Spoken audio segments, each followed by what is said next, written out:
Hola, amigues, amigas, amigos, bienvenidos nuevamente a Peccatoribus. Estoy aquí acompañado, soy Ignacio Torres, estoy nuevamente acompañado por Luis de Pablo y hoy tenemos un invitado a quien Luis de Pablo presentará en este momento. Así es, estoy muy contento porque está un amigo al que quiero muchísimo y al que admiro muchísimo, un gran artista, un hombre del Renacimiento realmente, cantante, contratenor, músico y musicólogo, historiador y erudito de la jotería mexicana e internacional, que es el cantante yucateco Emanuel Paul Castellanos. Hola, Polecito, ¿cómo estás? Hola Luis, hola Ignacio, muchas gracias por la invitación. Me encanta estar aquí. Empecé a escuchar el podcast y dije, sí, hay que ir, hay que hacerlo. Y me encantó conocer un poco más acerca de todas estas figuras, por supuesto. Y hoy justo te invitamos para que nos hables de un personaje no tan conocido como los otros. Justo antes decíamos, creo yo, injustamente olvidado. Bueno, ni siquiera olvidado porque creo que nunca ha estado en el canon. Pero es un artista también, igual que el propio Polecito, un hombre brillante en muchos campos del saber humano y que sin embargo no es conocido, no es tan recordado como artista, como músico, ni como gay, que es el compositor, pintor y poeta Salvador Moreno, de quien Paul es experto. Cuéntanos un poco por qué antes de empezar a hablar de la vida del personaje, ¿cómo llegaste tú a él? ¿Por qué te gusta y por qué crees que es importante que hablemos de él? Bueno, es una historia muy larga y todo comienza cuando, o tal vez sea corta, no lo sé, dependerá de qué tanto chisme en este momento. Pero todo comienza cuando estaba estudiando en la Escuela Superior de Música con el maestro Héctor Sosa. En algún momento él me dijo, deberías cantar esta canción, a ver, probémosla. La probamos y resultó que me gustaba mucho el lenguaje del compositor, me gustaba mucho cómo la poesía era dicha a través de la música en esta obra, que era Definición de Salvador Moreno. Y en ese momento yo estaba haciendo muchas cosas en portugués. No sé por qué Héctor decidió que yo hiciera cosas en portugués y yo dije, sí, adelante, lleguémosle. Y cantaba Villalobos, cantaba como estas canciones de las Sereshtas y todo esto. Y me dijo, pues deberías probar el Severino, porque el Severino también está en portugués y pues es un área de ópera y la puedes mover mucho más fácil, ya sea en concursos, ya sea en presentaciones, puedes meterla también en conciertos. Y justo en ese momento yo dije, bueno, sí, a ver qué pasa. Y fue amor a primera leída. O sea, lo empecé a leer y la primera área me encantó y la segunda área fue igual maravillosa y me sentía muy identificado con lo que decía el personaje, en las áreas, con la música. Fue como una compenetración muy simbiótica la que se dio entre el personaje de Severino y yo, que también es una historia larga y trágica la de este hombre y muy casi realismo mágico o realismo fantástico, porque Severino es un pastor pobre que tiene que migrar hacia la costa para poder vivir, y en este viaje de migrar se va encontrando con un enterrador, con una rezadora de muertos, con unas personas que cargan un muerto en una hamaca. O sea, es todo muerte, muerte, muerte alrededor. Es como un perro páramo. Exacto, pero brasileño. Brasileño. ¿No? Y por supuesto yo dije, sí, me encanta, porque obsesionado con la muerte. Y justo en ese momento yo dije, sí, pues hay que hacer la ópera completa. En su momento había un festival de canto en la Superior de Música. Hicimos una versión de Severino en la cual yo cantaba el papel principal y tenía como los partequini. Y así, o sea, Severino y yo nos conocimos desde hace 20 años y desde entonces yo he estado obsesionado con el personaje, tanto de la ópera como del creador de la ópera, ¿no? Que es Salvador Moreno. Y justo después de muchos años, al fin logré encontrar la partitura orquestal y dije, bueno, pues habría que hacer algo con ello. Había terminado la licenciatura después de muchos años, que los cantantes de ópera luego no nos titulamos, o algunos ni siquiera terminan los créditos de la carrera porque muy difícil porque ya estás cantando y estás haciendo otras cosas. Y entonces yo dije, bueno, ya me titulé, podría entrar a hacer una maestría. En su momento yo dije, quisiera irme a Barcelona a hacerla en canción catalana, porque me encantan las cosas rarísimas.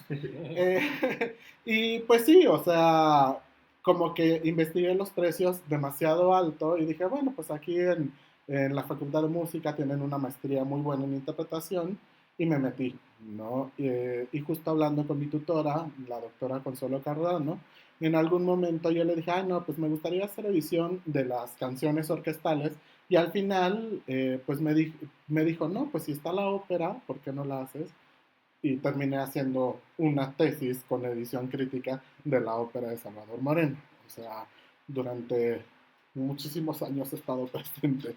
Y justo mi interés por el personaje se vio exacerbado y poco a poco fui reconstruyendo lo que era la vida, su vida, ¿no? Y también cómo encontró este texto, cómo lo fue haciendo. Hubo unas cuestiones allá académicas, por ejemplo, que nadie sabía que había dos versiones de la ópera, una hecha para México y otra hecha para la segunda función que fue en Cataluña, en el Teatro del Liceu. Y así, o sea, como que hubo muchos descubrimientos. También me fui a Cataluña y allá descubrí una versión primigenia del texto, o sea, como muchas cosas que todos pueden ver en mi tesis de maestría. Está documentado y así escrito. Y a partir de qué momento, llegó la canción, la música, la ópera entera, la cantaste, pero sabías que Moreno era el autor, pero digamos que por qué faceta del autor entraste a su vida y también te enganchaste en investigar más a la figura, no solo él como autor de la ópera, sino a él como persona. Creo que fue a partir de la música, o sea, fue como ir reconstruyéndolo y primero me di cuenta que había sido músico y luego me enteré que había hecho otras cosas, ¿no?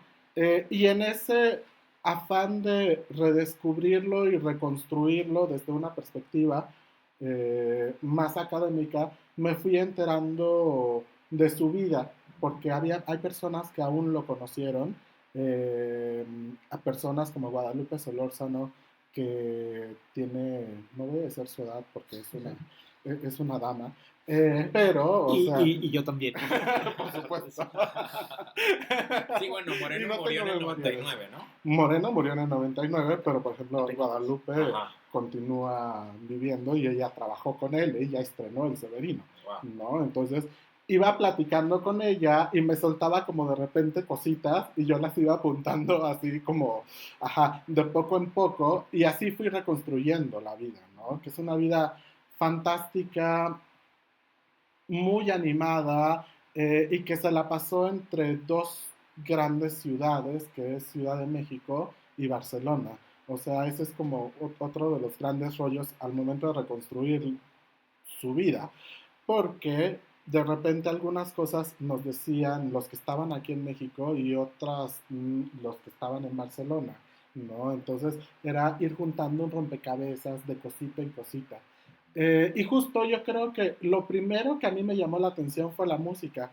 Y luego alguien me dijo, pero también hice investigación. Y luego alguien me dijo, ay, pero también conoces, mira, este es un cuadro que él hizo. Y entonces así, no, fui documentando, pero también hice como mi propio fondo moreno entre cartas que algunas personas me dieron, libros, eh, dibujos o demás. Incluso hubo un dibujo que yo encontré en el centro de la ciudad aquí, que de repente estaba paseando y miro hacia el suelo y alguien estaba vendiendo un cuadrito, ¿no? Y dije, ¿esto es Moreno? Órale. Y ya, o sea, me lo llevé, ¿no? Así, por supuesto.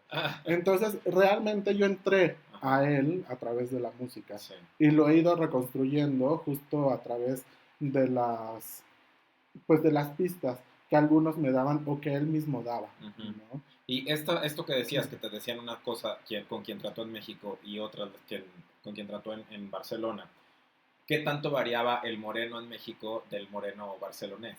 ¿O eran simplemente como cosas que se iban cruzando y todo tenía sentido? ¿O si era como muy distinto en una ciudad y en otra? No, eran cosas que se iban cruzando y que Ya. tenían sentido. Ya. O sea, así como justo tú lo dices. Bueno, como en este programa no somos tan cultas y no todos sabemos tanto o bueno, sí, quizá algunos sí sepan mucho, pero lo que nos interesa un poco es pues no solo la vida sexual de los personajes, pero sí como esa sensibilidad, digamos, queer, ¿no? Esa sensibilidad no necesariamente homosexual, pero no de macho... No heterosexual. No heterosexual, ajá, exacto. Influye de algún modo en la sensibilidad artística, ¿no? En la producción musical, en este caso, o bueno, artística del personaje. Yo creo que sí, de hecho es una de mis hipótesis más fuertes, ¿no?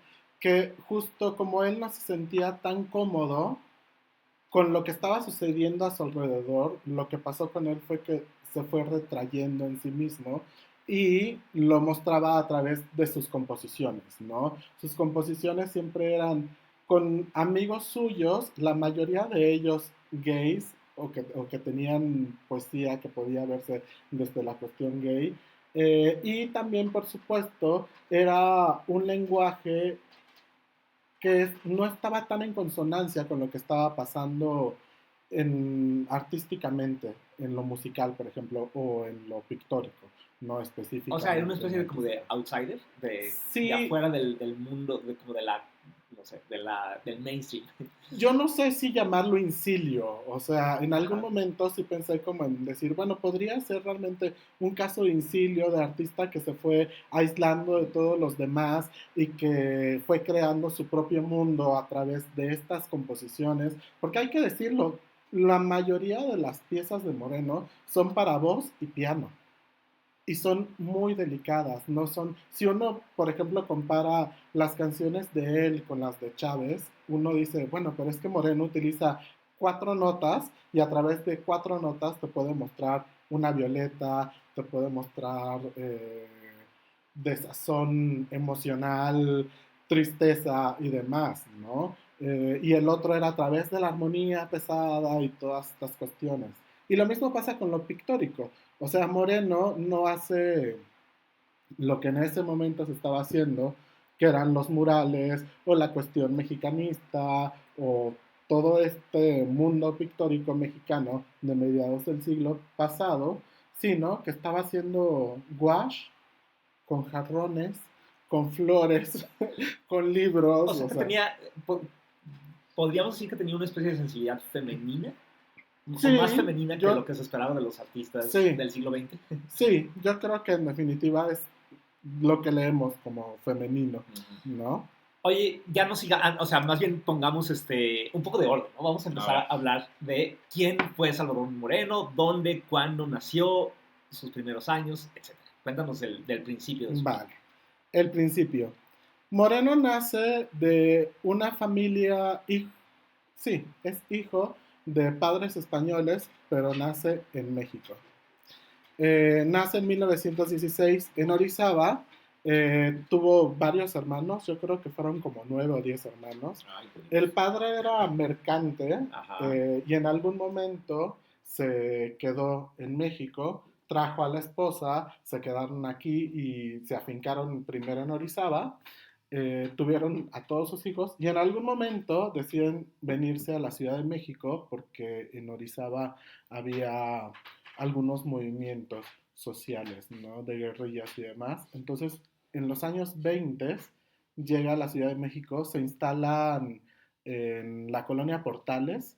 Él estudia en la primaria General Anaya, junto al metro General Anaya, y cursa hasta sexto grado, y es la única educación que tiene en su vida, ¡Wow! ¿no? O sea, más allá de eso, en realidad fue un personaje que se fue haciendo a sí mismo a través de las amistades que lo fueron rodeando a lo largo de su vida. Lo cual es muy interesante porque viendo todo lo que hizo, me voy a saltar muchos años, pues sí, o sea, sorprende que solo haya estudiado hasta sexto, ¿no? Era muy cercano a sus hermanas, sobre todo. Hay una que se llamaba Redentora, Lele, Oh. eh, y justo esta hermana tuvo una hija que la familia le llamaba Lelita, ¿no? Y justo en algún momento Lelita y Moreno fueron muy, muy cercanos. O sea, su sobrina. Ajá. Y Moreno, de hecho, muere en la casa de Lelita. Me estoy adelantando. Gran muchísimos nombre de años. drag, Lelita Redentora. Es maravilloso. Soy. Y pues bueno, en su juventud, en algún momento, él narra en alguna cuestión biográfica que un vecino no quería que le quitaran el piano que debía, entonces lo llevó a su casa y él empezó a tocar. Decía, de seguro tocaba muy mal, pero pues tocaba con las dos manos y poco a poco fue haciendo música, o sea, Ok, realmente es más fue de lo que yo muy podría decir. autodidacta. Y Wow. se dedicó a hacer funciones de cine mudo, él las musicalizaba allá en la colonia Portales, ¿no? Nunca supe en qué cine, pero eso dice él. No lo sabemos así, pero eso decía. Qué padre. Y aparte, pues, es esa Ciudad de México de la que hemos hablado en otros episodios, Sí. la Ciudad de México de Novo y de Villarrutia, cuando pues, la libertad sexual era bastante avanzada, ¿no? La jotería estaba por doquier, ¿no? Ese momento en donde Alfonso Reyes dijo, aquí la jotería es como lo más normal entre los jóvenes. No sé si el pequeño Salvadorito haya entrado en contacto con ese mundo tan... Digo, era más joven, desde luego, que no, y que Ruti y compañía, Sí. pero no sé si tuvo contacto y si habrá ya Mucho tenido... más joven. Sí, él se enojaría mucho. Vale, que hay cositas que nos van diciendo, ¿no? O sea, él dice que en algún momento estaba caminando por el centro y encontró a una persona que lo llevó hasta la escuela de música. O sea, esto es un poquito más adelante. Pero claro, o sea, yo decía, se me hace que este hombre estaba ligando y por supuesto se encontró a alguien que, como Regina Orozco lo cuenta, ¿no? Que ella empezó a cantar ópera porque, ajá, siguió a un muchacho guapo y la llevó hasta el conservatorio, pues de seguro algo así pasó con él, ¿no? Claro, ¿quién más en la calle te levanta y te lleva a cualquier lado? Claro. Exacto. De hecho, el gran problema es que no tenemos tanta información al respecto. Tenemos de quiénes se rodeó, pero él jamás hizo ninguna publicación abierta al respecto de su homosexualidad, ¿no? Lo cual se me hace como muy Normal. lógico, Ajá, Sí. sobre todo teniendo en cuenta que mucha de su vida lo vivió bajo el franquismo en Claro. Cataluña, o sea, eso ya es una cosa. Pero, pues sí, yo creo que de joven era muy, muy guapo, era un hombre un joven muy hermoso, delgado, chaparrito, pero bien formado. Un twink. Exacto. Muy, muy lindo. Y justo cuando ya comienza a estudiar, se va topando con algunas personas que sí eran homosexuales. Yo digo que lo que él hizo fue rodearse de una mafia, ¿no? Homosexual, entre ellos estaban pues los amigos exiliados que llegaron en el 39, o sea, hablo de Adolfo Salazar, de Juan Gil Albert,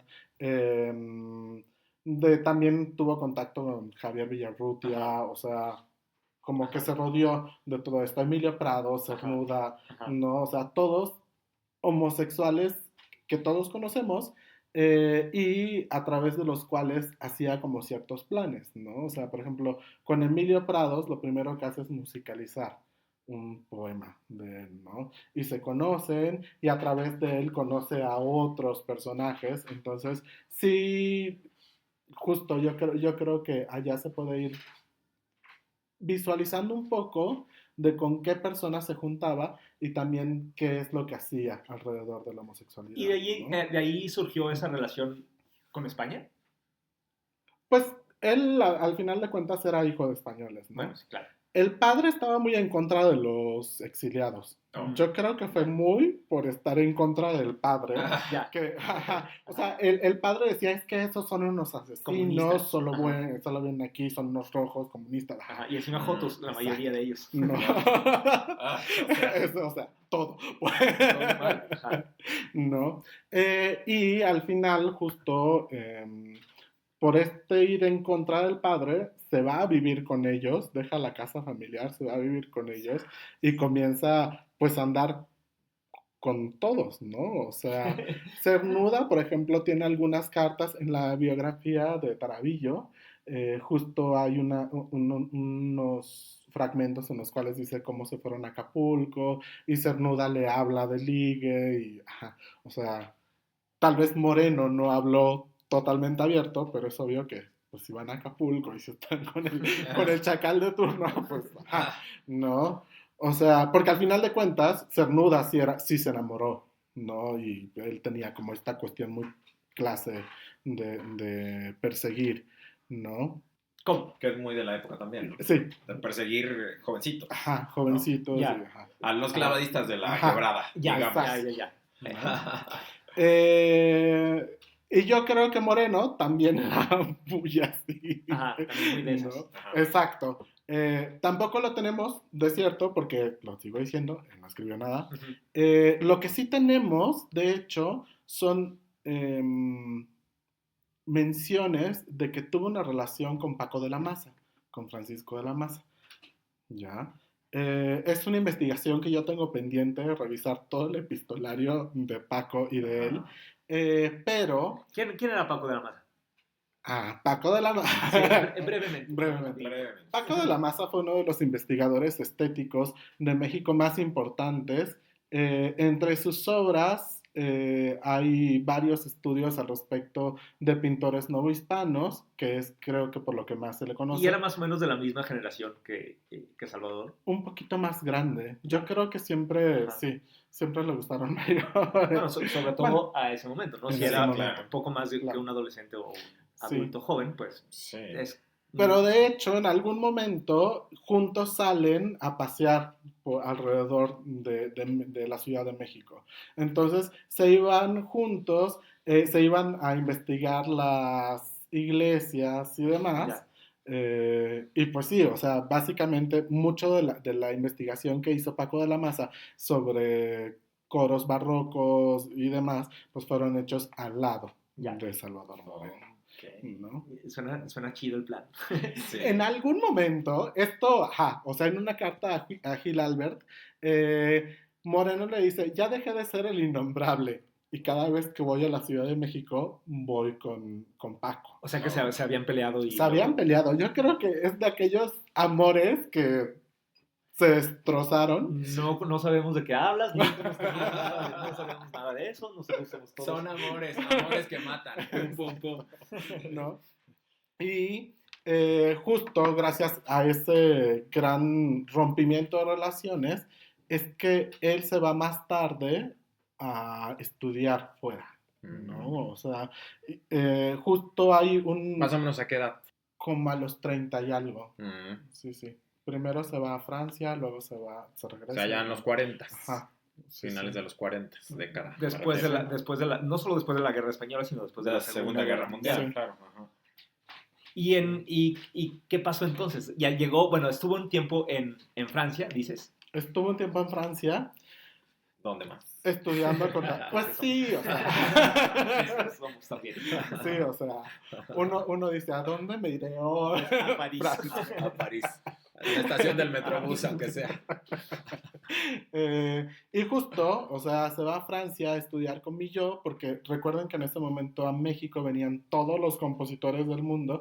También en ese momento conoce a Aaron Copland y Dimitri Mitropoulos y a Claudio Arrau. Ajá. O sea, también estas eran personas homosexuales.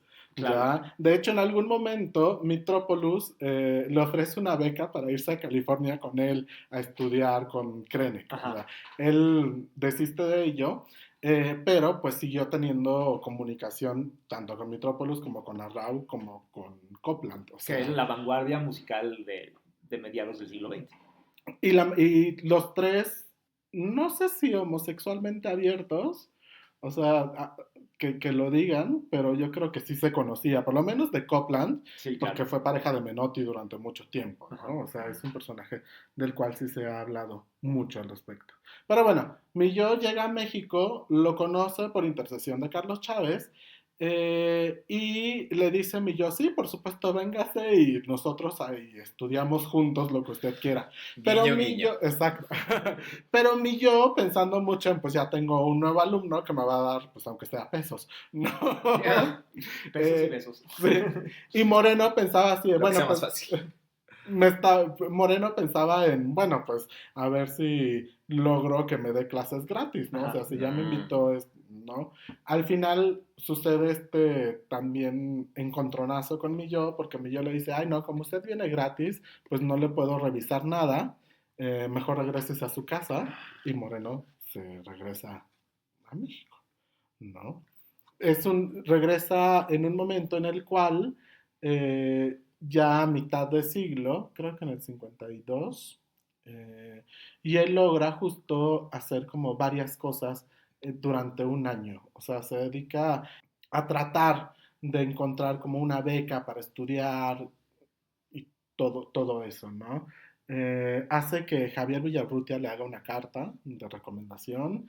Eh, graba y hace el estreno de las canciones aztecas, que son sus canciones más programadas. Y también empieza a pintar. Y su primer cuadro, que de hecho perteneció a Efrén del Pozo, era una escoba, así, tamaño natural, enorme, pintada al óleo, que ya no sabemos dónde quedó ese cuadro, solo existe una fotografía, y fue expuesta en una galería y en un festival que se llama el Festival de la Flor. No. Mucha jotería, por donde.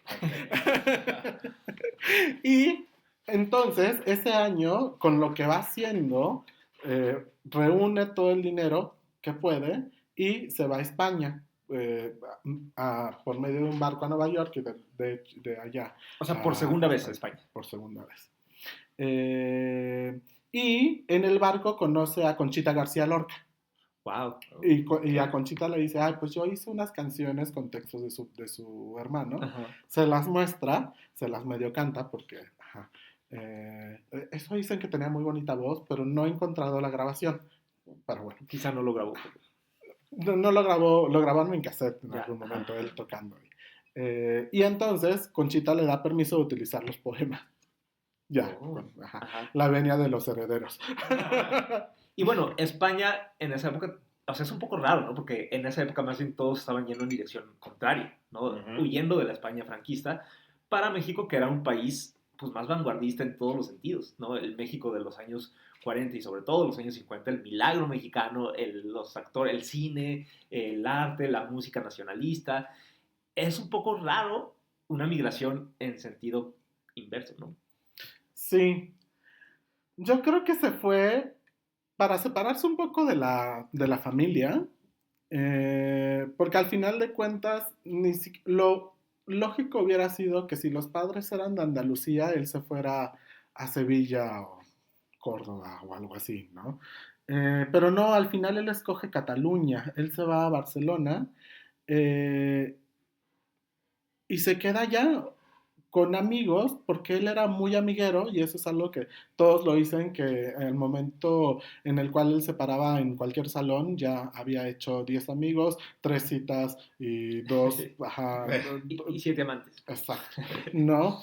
Pero justo yo creo que fue mucho para separarse de la familia, pero también porque encontró un maestro que le gustaba mucho, ¿no? Que era un maestro que se llamaba Christophe Taltabuy, con el cual estudia y se queda y hace todo. Justo en este momento, bueno, acaba chisme. Venga. En algún momento él se carteaba con todos, con Juan Gil Albert, con Cernuda, con Emilio Prados y con Ramón Gaya y todos los demás. Y en algún momento él dice que lo invitan al homenaje que se le hacía a Josep Carné en Barcelona. y que justo por eso lo arrestan. O sea, ¿Cómo? exacto. Pero, A ver, pero cuéntanos eso de que lo arrestan.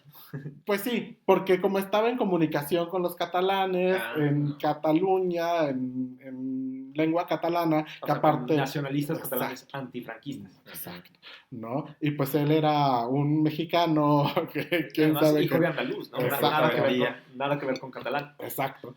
Pues sí, lo arrestan y que al final le dicen, no, usted se puede ir, no se preocupe, no va a pasar nada, pero desde entonces él pone como mucha atención a sus cartas y de hecho le confiscan todo el epistolario y lo leyeron, ¿no? O sea, no sabemos realmente qué pasó.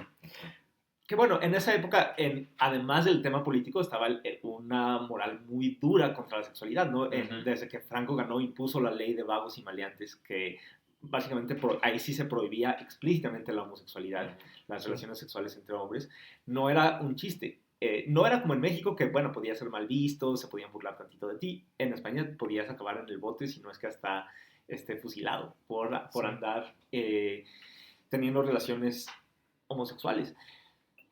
Así que, y en muchos casos no sabemos hasta qué punto fue eso. No sé si fue el caso de Salvador Moreno, pero muchos otros artistas y activistas y políticos de esa época homosexuales, no sabemos qué tanto fue por homosexuales o por socialistas o nacionalistas o republicanos que fueron perseguidos, a veces encarcelados o a veces exiliados de España de esa época. Sí. Ahora, que del encarcelamiento, a mí nunca tuve los documentos yo, pero una persona que ha trabajado mucho en el liceo, porque cuando el liceo el te Teatro contrata... de la Ópera de Barcelona. Exacto. Cuando el liceo te contrata, te hacen una lista, o sea, una revisión de antecedentes. Y se supone que en realidad lo encarcelaron porque estaba ligando a alguien en la Barceloneta. Oh, Dios. O sea, por supuesto la Barceloneta, que es este lugar de encuentro homosexual en Barcelona, que es muy famoso, muy socorrido. Y justo, o sea... Otro bonito nombre, la Barceloneta. Y por supuesto llegaban todos los marinos y demás, ¿no? Y dicen que al final, que aún cuando él ya estaba emparejado y casi casado con Juan, pues él se la pasaba en la Barceloneta mirando marinos, ¿no? O sea, que era como, le gustaba mucho ese, pues coquetería, yo creo, o no sé cómo ¿Y se le, cuándo se empezó le llamaría. esa relación? Esa relación comienza en los 60s. Moreno ya tendría casi 50 años. Un jovencito, en la flor de la edad. 40 y tantos. Juan es alguien que llega, era enfermero. ¿Juan qué? Juan Alberca. Ah, qué bonito nombre. Juan Alberca, ok. Sí. Splash. Juan llega a él porque era enfermero. Moreno tiene una operación de la vista. Y en una carta Juan Gilardo le dice, pues te saludo desde este hospital. Quien está escribiendo es Juan. Ya te diré, tiene 24 años. Y entonces, claro, desde ese momento, Juan no se mueve de su lado. O sea, Juan y Salvador van a todas partes. Y le doblaba la edad, literal. Le doblaba la edad, sí. O sea, al siguiente mes le manda otra carta a Juan Gil Albert y le dice, pues ahora me voy a México, voy a estar allá un tiempo recogiendo cosas para mis investigaciones y va conmigo Juanito. Ya te lo tengo que presentar.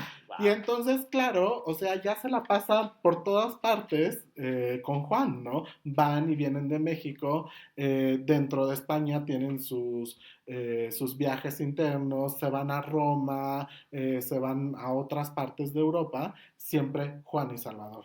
Y de hecho, pues hay unas fotografías muy bellas en las cuales están ellos juntos. Wow. Pues si les parece, creo que es buen momento para hacer una pequeña pausa, un interludio musical, y escuchar un poco de la obra de Salvador Moreno.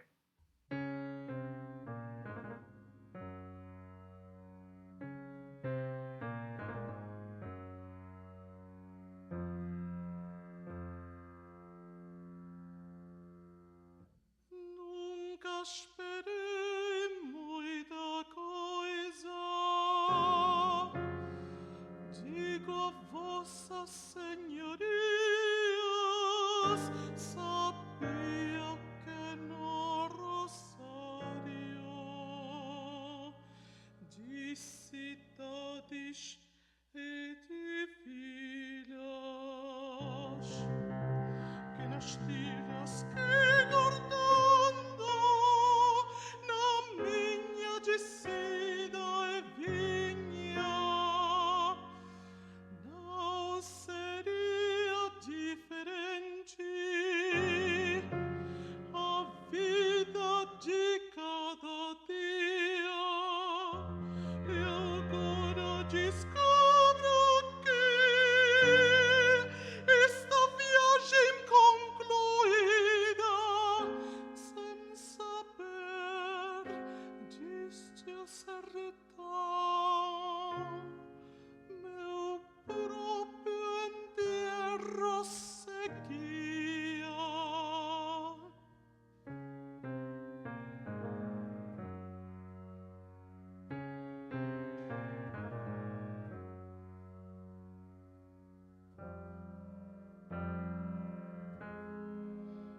A solução é apressar a morte que se decida e pedir a este rio que vem também lá de cima,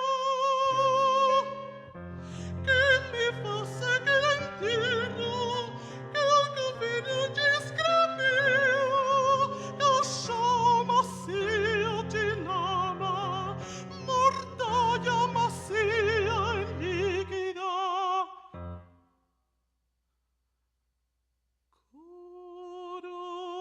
Corosti, baronessa, como das flores de aninga, e aquele acompanhamento de água que sempre desfila.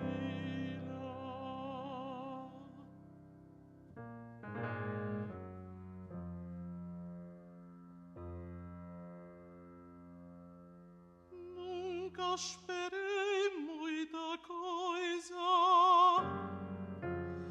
é preciso que eu repita.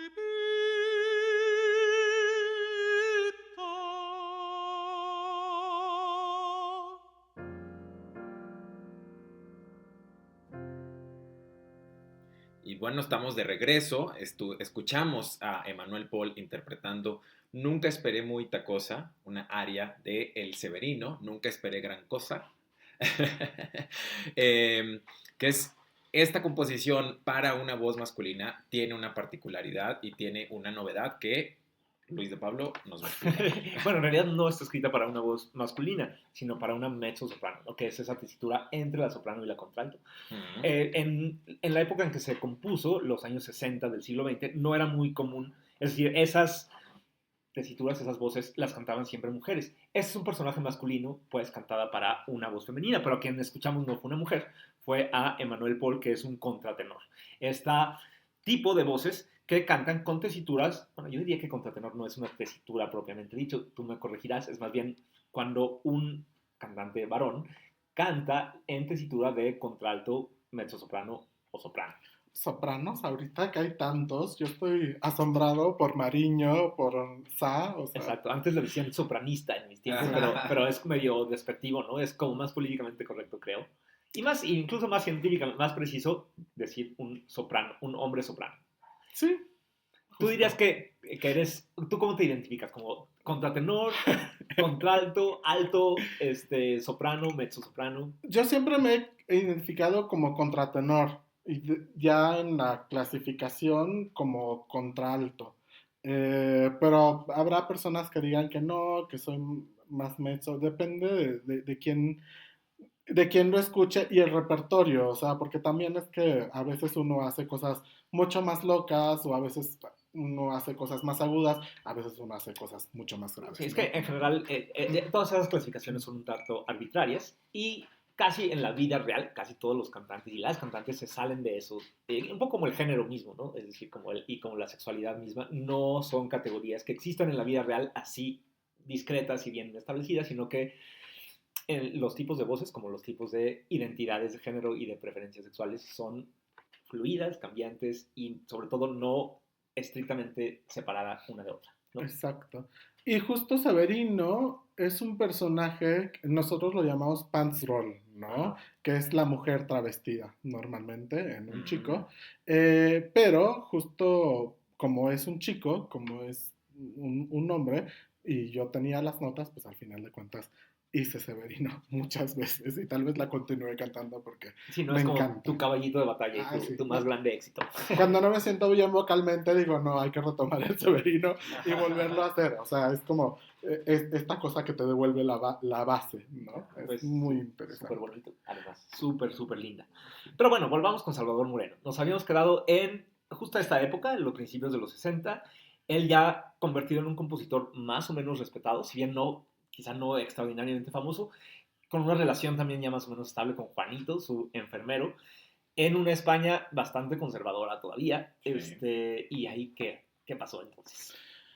Pues en ese momento justo se da el estreno del Severino, por el cual él tiene que regresar a México. Y después del estreno en México, decide llevarla a Europa. En algún momento, junto con Oralia Domínguez, que era una de sus grandes amigas. Una gran mezzosoprano potosina fallecida hace unos añitos. Sí, y que de hecho este es el centenario de De su su nacimiento. nacimiento.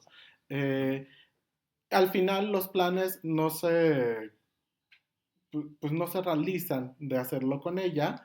Guadalupe Solórzano le manda una carta a Moreno y le dice, ya me dicen que Oralia no quiere porque no da el tipo. Para que veas que yo sigo tan delgada como cuando lo hice en México, te mando una foto mía en bañador. Shake. En bañador.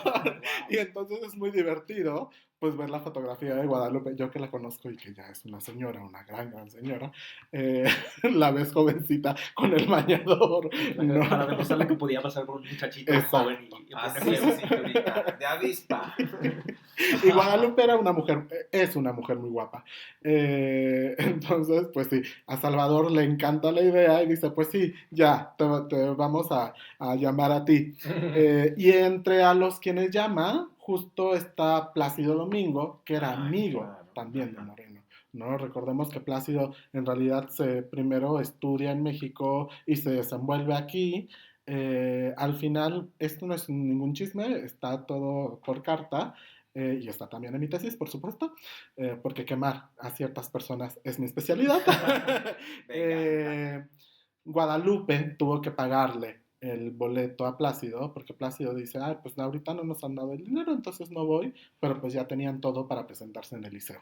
Ya, o sea, de México a Barcelona. Exacto. ¿No? Entonces fue como una de las cosas que pues Moreno se sacó mucho de onda con Plácido. Él para hacer un papel secundario. Sí, por supuesto, en el Severino cantaba uno de el rezador, ¿no? O sea, Plácido en realidad, en la página de Wikipedia de Moreno, de hecho dicen que Plácido fue el protagonista y yo no, Plácido hacía un papelito. Ajá. O sea, en realidad... Casi coprimario. Sí, Plácido no debutó en el liceo con Severino, sino debutó con Mulata de Córdoba, que hacía el Anselmo de Moncayo. Y luego hizo el Maximiliano en la Carlota, pero en realidad es que pues, no. Esta transgresión de género, podríamos decir, del Severino, ¿no? Esta mujer disfrazada. ¿Hay en algún punto de la historia, algo que esa situación en particular genere una problemática o algo más allá de simplemente lo estoy haciendo por otra cosa? ¿O si hay algo ahí, además de ir encontrándose muertos y muertos y muertos? O sea, ¿hay alguien que a lo mejor interactúa con Severino sin saber que en realidad es una mujer y tiene ahí algo, o no va por ahí la cosa? En realidad dentro del teatro es como muy normal tener este tipo de mujeres travestis, ¿no? Hay que decir que el personaje no es travesti, o sea, el personaje de Severino es un hombre Solo quien la canta tiene que ser una cantante mujer. Exacto. O no tiene que ser, bueno, en este caso. Lo había malentendido, perdón, sí. Pero pensé que en la historia por algo tenía que hacer este cambio de... No, ya me quedó claro. Es que estaba pensando en películas también mexicanas, 40, 50, incluso 60, en la que por diferentes situaciones una mujer en la historia se tiene que hacer pasar por hombre. Y siempre hay un conflicto ahí por el género, ¿no? Un hombre con el que entra en contacto se siente atraído por él sin saber que es una mujer y bueno, se hace ahí. Pero no, ya entendí. Perdónenme la vida, podcast escuchas. Soy un neófito de la ópera. Ok, es una mujer que está interpretando ese personaje que es hombre y que en la historia es hombre. Ahí no hay ninguna confusión de nada. Ya, No. perdónenme. No, pero aparte es algo que en el teatro, lo que tú comentas justamente, se da mucho. Pienso, por ejemplo, en el teatro áureo, en estas comedias de capa y espada, que de repente sí hay mujeres que se travisten y el héroe se está enamorando de él, pero no sabe, o sea... Y en la ópera pasa todo el tiempo, sobre todo en la ópera barroca, era una cosa casi obligada, alguna confusión de género, complicado todavía más porque a veces papeles de mujeres lo hacían hombres o papeles de hombres los hacían mujeres. Yeah. En el siglo XIX se fue un poco perdiendo eso, más o menos, porque todavía hay varios papeles, estos trousers o pants roles, como decía Manuel. Yeah. Y en el siglo XX, pues en general no hay tanta ópera en general. Y por lo tanto, y también creo que coincide con una cierta obsesión por el dimorfismo sexual, ¿no? Es decir, que los hombres tienen que verse muy hombres, las mujeres más mujeres. Y la ópera se conserva como una especie de islita un poco anacrónica o arcaica, donde todavía, como en el caso de Severino, o un poco antes, como no sé, como El Caballero de la Rosa, por ejemplo, de Strauss, hay estas transgresiones de género todavía en la ópera. Ya en el teatro, digamos, no musical, ya no es común en el siglo XX que pasen esas cosas. En la ópera todavía se mantienen y creo que es interesante. Yo en general siempre he pensado que la ópera es un espacio muy proclive a las transgresiones sexuales y a las inversiones de género y a la jotería en todas sus variantes. Por eso me gusta particularmente. Sí, aparte, justo como lo dices, en todas sus variantes. En todas sus variantes, así, definitivamente. Sí, todas. Es maravilloso. Y bueno, ¿qué pasó ahora ya después del estreno de Severino? Después del estreno de Severino, Moreno tiene un silencio musical que durará hasta el final de su vida. Okay. Deja de crear música, lo cual a mí se me hace muy raro porque Plácido le había pedido que hiciera una obra. Se supone que existe ya un texto de Bergamín en ese momento sobre el Quetzalcóatl, y que Moreno ya estaba trabajando sobre esa ópera, pero no hemos visto. Solo hay cartas, no hay ninguna otra fuente documental al respecto. O sea, o no lo compuso, o si lo compuso no se publicó ni se estrenó. Exacto, ¿no? Y bueno, Moreno se dedica a muchas otras cosas. No, él se dedica en buena parte a hacer un puente entre Cataluña y México, España y México, en el cual planea una fuente en honor a Jaime Nuno en San Juan de las Abadeses, que es el lugar donde nace este personaje, que es el autor de la música del himno nacional, ¿no? Y va haciendo exposiciones de arte mexicano allá y va metiendo muchas cosas, ¿no? En medio de todo eso también empieza a hacer poesía y empieza a poco a poco pintar más, lo cual es muy interesante, justo por lo que decía hace rato, que era, se dedica a hacer naturaleza muerta. ¿Quién en su sano juicio hacía una naturaleza muerta en los 60s, no? Pero él justo lo hace, tiene una exposición muy exitosa que se llama 31 variaciones sobre un mismo tema, que es el mismo jarrón representado 31 veces con distinta luz. ¿Ya? Entonces es muy hermoso, pero uno dice, bueno, pues esto es extraño, ¿no? Estamos hablando de una época en la cual hay como directrices en México muy específicas sobre el arte, ¿no? O sea, de qué debería hacerse, y al final de cuentas, pues no hay tanto, no hay con quién asimilar a Moreno en eso, ¿no? Justo estaba pensando que, bueno, eso que decía antes, ¿no? Se asumía ese arte como íntimo, interiorista, de cositas pequeñas, ¿no? Como una naturaleza muerta, como un bodegón, Ujú. como arte femenino, ¿no? Cosa que pintaría una señora. Y sí, y lo digo obviamente con comillas, pero así se asumía, yo creo, en buena parte del siglo XX, lo cual, de nuevo, nos hace pensar que tanto la identidad, la orientación sexual, la identidad de género de Salvador Moreno, de algún modo influyó en su creación artística y un poco en demérito de su fama, ¿no? De su celebridad. Quizá por eso es que no es tan conocido como, qué sé yo, Rufino Tamayo o algunos otros artistas de su generación. Claro. Y también es que él era muy sí, él Muy figurativo. exacto, ¿no? Pintaba lo que veía y demás, ¿no? No es como Tamayo que tiene cierta cuestión experimental o se adscribe a otro tipo Sí, que igual podía pintar sandías, pero gigantes, ¿no? Exacto. Y además ¿No? a un volumen enorme, lo cual lo hace en algún sentido como más masculino, ¿no? Como más público, más Sí, agresivo. Mientras que sí. la obra de Moreno es mucho más íntima, delicada y femenina. Sí, yo creo que sí. Y de hecho, algo muy interesante es que también en esta época empieza a hacer tintas con cuerpos, con figuras eróticas. O sea, algunos, por ejemplo, tiene una orgía, tiene otra, otra tinta en la cual hay dos mujeres juntas abrazándose. O sea, como esta cuestión también muy cerrada, muy de cámara, pero que al final de cuentas hay un erotismo, ¿no? Y hay parejas también gays que están allá y no sabemos dónde acabaron estas tintas, pero se conservan en catálogo, fotografías. Entonces también es muy interesante la forma en la cual él va explorando lo erótico, no solo lo normativo, con parejas heterosexuales, sino también con parejas lésbicas y también con parejas homosexuales. Lo cual creo que en el arte actual es medio normal, pero si pensamos que estamos en los 60 o en los 70 y más en España. En Cataluña, aparte, o sea, sí, claro. Y es algo que no se hacía, es algo como muy, pues sí, muy íntimo de él. No sé a quién se las haya dado o no sé dónde hayan acabado. Una de ellas es la que acabó justo en mi casa, porque es un desnudo por detrás masculino, ¿no? O sea, es una cosa increíble, hecho a pluma. Francesc Fayula decía que era una academia, o sea, que era un estudio.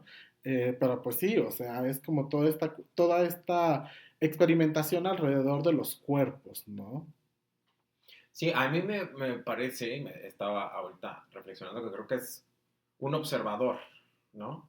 Mejor un voyeur de la vida, ¿no? Y así como se iba a la Barceloneta a ver a los marinos y a ver qué más hacía, pues eso de la observación del jarrón y hacer 31 versiones según la luz, que eso también lo acerca a las vanguardias de inicio del siglo XX, ¿no? El impresionar la luz o imprimir la luz en ese medio que está utilizando, o la observación de estas figuras humanas y a lo mejor dibujarlas tal cual o dejar que la imaginación y el talento en el dibujo le permita hacer una composición distinta o variada de lo que en efecto observó. Creo que una clave al respecto podría ser eso, ¿no? Como alguien que observaba siempre, o que estaba comiéndose el mundo a través de la mirada y que, bueno, luego lo expresaba de maneras muy distintas y muy variadas, ¿no? Claro, sí. Y bueno, afortunadamente llegan los años 70, empieza un movimiento de liberación homosexual tanto en México como en España, en vísperas de la muerte de Francisco Franco. ¿Qué pasó? ¿Cómo le tocó vivir este momento a Moreno? Creo que un momento muy importante en esa época para él fue la publicación de Heracles o Una forma de ser de Juan Gil Albert. Esta es una gran disquisición, este libro es una gran disquisición alrededor de la homosexualidad, tanto desde tiempos antiguos como en lo contemporáneo. También hay que recordar que es un libro que se escribió una década antes, Exacto. pero que se publicó hasta los 70s. Muy también orientado hacia las ideas de Gide y de estos Sí. otros autores. Y Moreno, que era gran amigo de Gil Albert, le dice en una carta que el texto era una joya para él y para todos los demás homosexuales. O sea, ya ¿no? salió del closet no es solo que estemos como especulando sobre su posible... Él se identificaba como homosexual y así se lo dijo a Juan Gil-Albert, Sí. que hay que señalarlo, es un poeta muy importante, exiliado durante la Guerra Civil, vino a México a finales de los años 30, luego regresó a España y ahí escribió esa obra, Heracles, que se llama así por Hércules, ¿no? Esa figura mitológica. Como estaba muy de moda, sobre todo en la primera mitad del siglo XX, justificar la homosexualidad en términos de la Grecia clásica.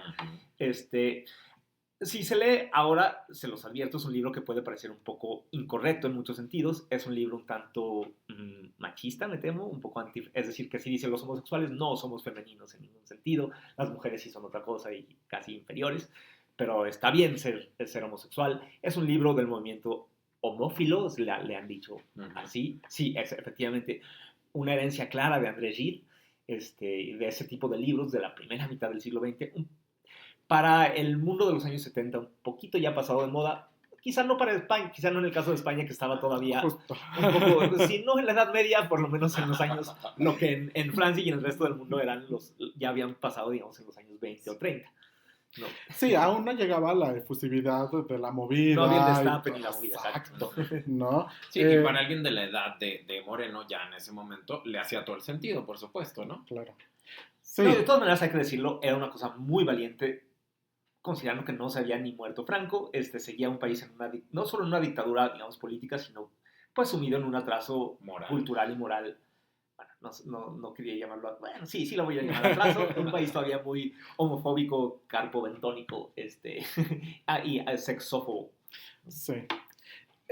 Y creo que justo ese es el clavo, ¿no? En un país de esa manera, el hacer un acto valiente, como lo fue el publicar el Heracles, que luego fue seguido por otras obras que seguían la misma temática homosexual, como el Valentín, que de hecho se publicó primero en México, o el Tobello, que se publica después en Pretextos, pero claro, era como una cuestión muy valiente y también para ir poco a poco abriendo las puertas de lo que sería posteriormente los movimientos de liberación, ¿no? O sea, justo un año después de la publicación del Heracles, sale el primer movimiento abiertamente homosexual en Cataluña, aparece también el movimiento lésbico, no solo gay. Entonces, poco a poco se van expandiendo los límites de la sexualidad, a pesar de aún estar bajo este gran fantasma de Franco, ¿no?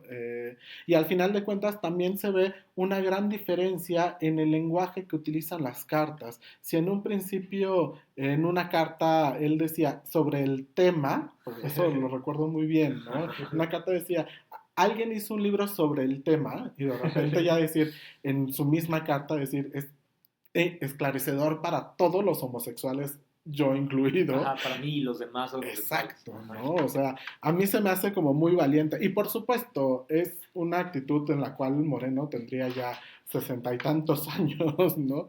Alguien me preguntaba, ¿y no te molesta que Moreno no haya salido a las actividades? Yo, Moreno ya era un señor, o sea, ya muy grande, con también sus ideas, o sea, esto hay que tenerlo muy en cuenta, que claro, o sea, esta cuestión de que se identifique tanto con el libro de Heracles, pues, también indica que había cuestiones allá que nosotros ahora no la vemos así, ¿no? O sea, nosotros hemos cambiado como muchísimo en el discurso en los últimos años, pero pues Moreno ya era un señor grande, ¿no? Y aparte también me imagino que pues con todas las cuestiones.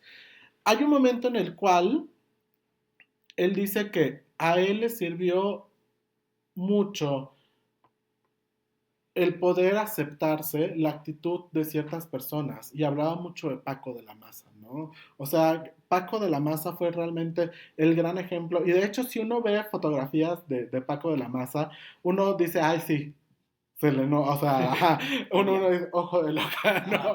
O sea, obvio, o sea, y justo en esta visualización y decir, los homosexuales podemos no solo ser lo que vemos en la nota roja, sino también podemos ser este coto de cultura, ¿no? Que muchas veces nos han impuesto, pero al final de cuentas a Moreno eso le ayudó, ¿no? Y al respecto, también cuando muere en esta carta donde habla del innombrable, de que él Ajá. era el innombrable, le dice, antes de morir me dejó su seguro de vida. Paco de la Maza. Wow. Entonces, o sea, sí fue un poco o sea, Salvador Moreno fue un poco el amor de la vida de Paco. yo eso digo. No tengo pruebas, tampoco dudas. Bueno, pero Bueno, es un gesto uno muy de- elocuente que le haya dejado el seguro de vida. Exacto, ¿no? ¿no? Sí. Entonces, también como cuestión muy importante de ese amor que se tuvieron, en algún momento, Luis Francisco de la Maza, Fernández de la Maza, el sobrino, no, el investigador teatral, le dice, pues mi tío dejó unos cuantos artículos sobre cuestiones homosexuales. Y Moreno dice, ah, pues hay que editarlo, ¿no? Ajá. Así que Ajá. necesitan dinero, pido dinero para a la embajada, pido no sé qué. Y entonces armó con la editorial Oasis un libro que se llama La erótica homosexual en Grecia y Roma, que se publica en 1981 aquí en México, ¿no? Que en esta editorial Oasis, que además de reeditar como ciertas cuestiones de autores gay, pues también editaba cuestiones de arte y demás, pero por ejemplo en esta editorial se hizo La Utopía Gay, ¿no? Claro. De Calva, Ajá. ¿no? Entonces una editorial muy importante que me imagino que también Luis Reyes de la Maza estaba allá, ¿no? Inmerso. Y Moreno hace un pequeño, no quiero decir estudio introductorio, sino más bien un preámbulo a este libro, ¿no? Lo cual ya, o sea, nos hace, pues yo digo que es una forma en la cual él lo admite públicamente, ya no en cartas, sino al público realmente de decir, pues sí, o sea, aquí estamos toda una historia homosexual detrás, ¿no? En una época pues, en la cual también era muy difícil hablar de todo ello. Sí, sobre todo porque él no era de esa generación de baby boomers, o sea, no es un Luis González de Alba, no es un Juan Jacobo Hernández, no es un chavo que está en los movimientos de los 60 o de los 70, es un señor, para este momento, un reconocido intelectual y artista viejo, perdón por la palabra políticamente incorrecta, pero no era fácil para alguien de su generación. De cierta edad. De cierta edad, Ajá. exacto. Y para entonces, ¿qué? ¿Seguía su relación con Juanito? Seguía. ¿Qué sabemos? La relación siguió hasta que Juanito en algún momento muere. Antes que él. Antes que A él. pesar de ser mucho más joven. Sí. Qué triste. De hecho, también a través de una carta que le manda a Guadalupe, él le dice, pues es que Juanito tiene metástasis de un tumor en el cerebro. Oh. Él está haciendo planes porque dice que cuándo vamos a ir a México, cuándo me vas a llevar de nuevo, y pues en realidad hace un mes que debió haber muerto. Ay, ¿No? qué fuerte. ¿Eso para qué? ¿Cómo de qué año es? 93, Ya. una cosa así. Muy cercano, bueno, 6 años antes de la muerte de Moreno mismo. Exacto. Ajá, pero bueno, él para entonces tenía casi 80 y Juanito no tenía ni 60. Una cosa así. Muy triste. De hecho, yo creo que una de las razones para que Moreno sucumbiera ante su propia enfermedad, que unos dicen que era Alzheimer, fue como la muerte de él, ¿no? Porque al final de cuentas, él era quien le llevaba, le traía, quien cuando Moreno no podía hablar, hablaba Juan, cuando Moreno no podía escribir, escribía Juan, y cosas así, o sea, eran como pues una relación de pareja muy simbiótica en la cual vivían juntos, estaban todo el tiempo juntos, hacían todo juntos, y al final de cuentas Juanito se convirtió también en pues un tipo de experto en lo que hacía Moreno, ¿no? Y él iba diciendo, ay no, pero también hiciste esto, también tal cosa, ¿no? Y en esos últimos años de vida, ¿qué pasó? ¿Qué se sabe? O sea, ¿quién, de toda esa red vastísima que tuvo de amistades, de colegas, en esos últimos 6 años de vida, quiénes estuvieron presentes o quién estuvo acompañándolo? Porque seguramente su salud empezó a decaer más de lo que ya estaba. ¿Qué sucedió? Pues continúa, por ejemplo, con Juan Gil Albert, carteándose. Juan lo va a ver en muchas ocasiones, También Soledad Martínez, que eran los que estaban ya, que habían sido exiliados, pero que ya se habían afincado de nuevo en España. También María Zambrano, o sea, que hacía viajes para verlo. Y también muchos cantantes, músicos que lo iban a ver. O sea, si hay algo que de Moreno se sabe era que él le decía, ay, viene un mexicano, pues entonces vente a comer a mi casa en la Barceloneta. Se compró un ático en la Barceloneta con el dinero que le dejó Paco de la Maza. Y pues sí, pasaban por allá todos los cantantes, todos los artistas. Y por supuesto, ya cuando él estuvo muy mal en los últimos años, se tuvo que regresar a México. Y ya en México, como lo cuidaba la sobrina, Lelita, pues sí, o sea, decían de repente que ya estaba muy mal, entonces no se podía mover mucho. Y ella le decía, ya sé que me trajiste, ¿cómo estás? ¿Dónde están mis libros? ¿Qué hiciste con ellos? O sea, él añoraba como esta vida que había hecho en la Barceloneta, en su ático, rodeado de libros y de objetos artísticos, ¿no? O sea, que era... ¿Y sí se los trajo o ya los dejaron en Barcelona? Muchos... No está fácil una mudanza sin eso. Muchos los dejó al consulado de Barcelona sí, de México en Barcelona. Otros 30 cajas, 40 cajas las dejó a San Juan de las Abadesas, que de hecho es el lugar donde a Juanito lo entierran. Esa es una historia muy bonita. Pero sí, a Juan lo entierran en San Juan de las Abadesas. Y Sabemos que el lugar de nacimiento de Jaime Nuno, el autor de la música del himno nacional mexicano. Y otras las va regando en Barcelona y en México. O sea, que le dicen, pues sí, llévate esto, aquí te tengo 15 cajas, llévatelas. Y así fue, o sea, porque en realidad, claro, como él se dedicó mucho a investigar, por ejemplo, a Manuel Vilar, a Antoni Fabrés y a todos estos catalanes, pues en realidad es que tenía dibujos de ellos, tenía documentación inédita de ellos, y lo que hizo fue dar la parte a la Biblioteca de Cataluña, parte al consulado, así, ¿no? Y fue dando todo, en realidad. Oye, como a manera ya un poco de epílogo, ahora que nos vamos acercando al final del programa, decíamos al principio que no es muy, muy famoso. Si los oyentes quieren acercarse a la obra de Moreno, tanto musical como poética, como pictórica, ¿qué les recomendarías? ¿Dónde pueden ver o escuchar algo de lo que hay, no sé, en las plataformas, en Spotify o en Apple Music? Spotify es maravilloso porque lo hay todo. O casi todo. Comercial, eso fue un comercial. Este programa es patrocinado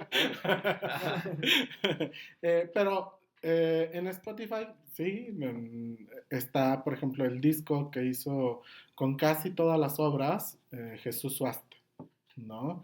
Y hay que rastrearlo, pero por ejemplo Lourdes Ambrís tiene un disco que se llama Canciones Arcaicas, en las que por supuesto se incluyen algunas de Moreno.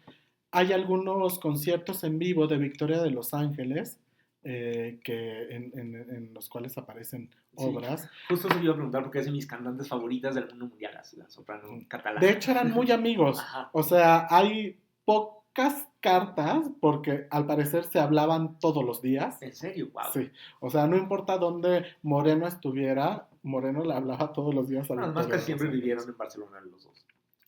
Y por ejemplo hay una anécdota muy bonita en la cual Victoria le dice, pues tienes que venir conmigo a Italia porque vamos a hacer tus canciones en la Scala. Wow. Y entonces se llevaron a Salvador Moreno a escuchar sus canciones en náhuatl en la Scala de Milán. Wow. O sea, pues uno de los más grandes teatros de la ópera. El más importante, pues, sí. En cuanto a prestigio. Ajá. Y antigüedad. Sí. Wow.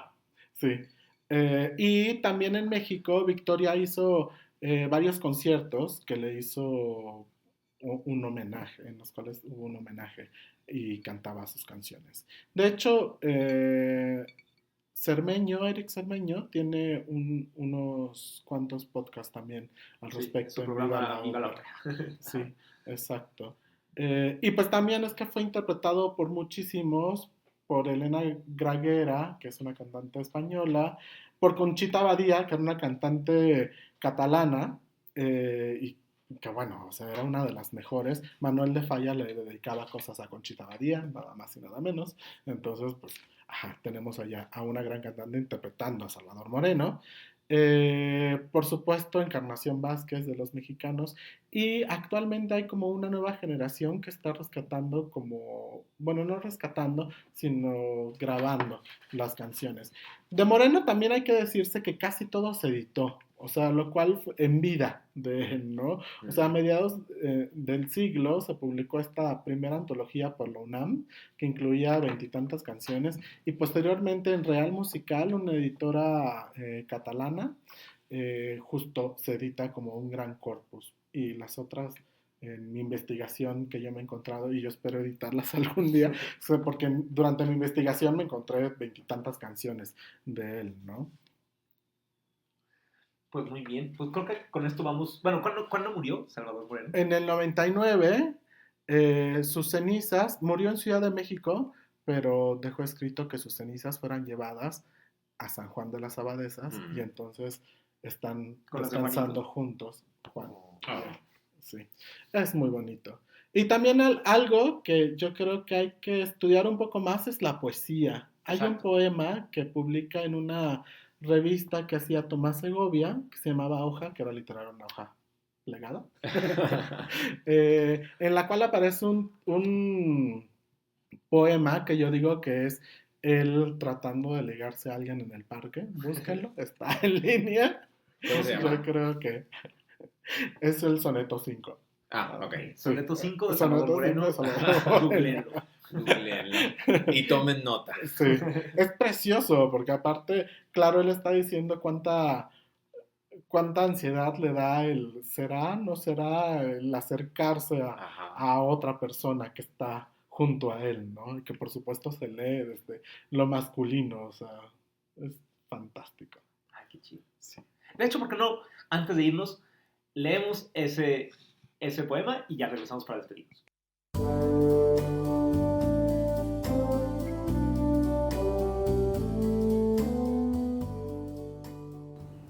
Es un engaño, ya lo sé. Quisiera con mi mano tocar desconocido cuerpo que abandonado, ya tendido, de un amigo posible a que existiera. Mis dedos, al hundirse, ¿quién pudiera llegar hasta ese fondo entristecido? Solo tocan la hierba. Detenido el corazón, parece que muriera. Calor inútil de mi cuerpo amante sobre la verde superficie apenas traspasada y sedienta de mi abrazo. Cierro los ojos por llegar delante del pensamiento y lágrimas ajenas me llevan en secreto a su regazo.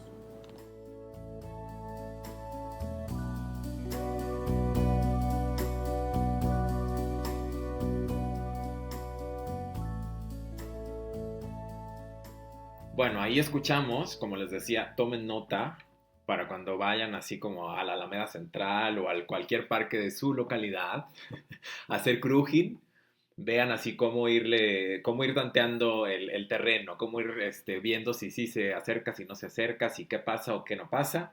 Y antes de irnos, queremos hacer la pregunta insignia de este podcast. Fuck, marry or kill, Salvador Moreno. ¿Qué dirías, pues? Ya medio se intuye la respuesta. Yo creo que sí, yo creo que vamos a coincidir. Ah. Sí, yo creo que, o sea, cuando era muy joven, sí, por supuesto, porque estaba súper bomboncito, Estaba poca vuelta. también de adulto, Ajá. de adulto medio joven, Ajá. me gusta.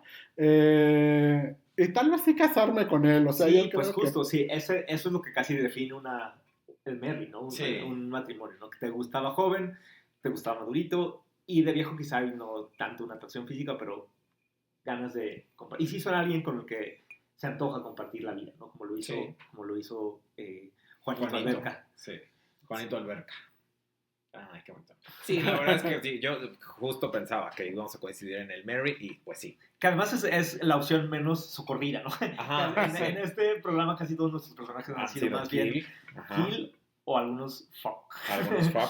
Y En general los fotos históricos famosos al menos tienden a ser poco matrimoniales. Poco matrimoniales. Poco sí. boyfriend material. No suelen ser gente fácil para pasar mucho tiempo. Ujú. Pero me da la impresión, digo, claro, habría que saberlo, pero da la impresión, al menos por lo que sabemos de él, que Salvador Moreno es un personaje entrañable, bueno, dulce, que para nada dan ganas de matar. De lo demás, sí, pero bueno, eso se puede incluir en el matrimonio. Claro. Y qué bonito tener un personaje así, ¿no? Siento Sí. que nuestros personajes también han sido muchos villanos. Sí. Sí, obviamente visto como pecador por su entorno y como delincuente en la España de Franco, pero definitivamente son etiquetas que le venían desde fuera, ¿no? Y en este incilio que tú mencionabas al inicio, que me encantó, pues estaba protegido de eso, ¿no? Y creo que por más, a lo mejor ojo alegre que haya sido y que a lo mejor Juanito Alberca medio se enojaba, pues estuvieron juntos toda la vida y lo acompañó a Juanito hasta el final de su vida, ¿no? Y después también, ¿no? Y después también, los restos ¿no? están juntos. Entonces, bueno, eso habla muy bien de Salvador Moreno.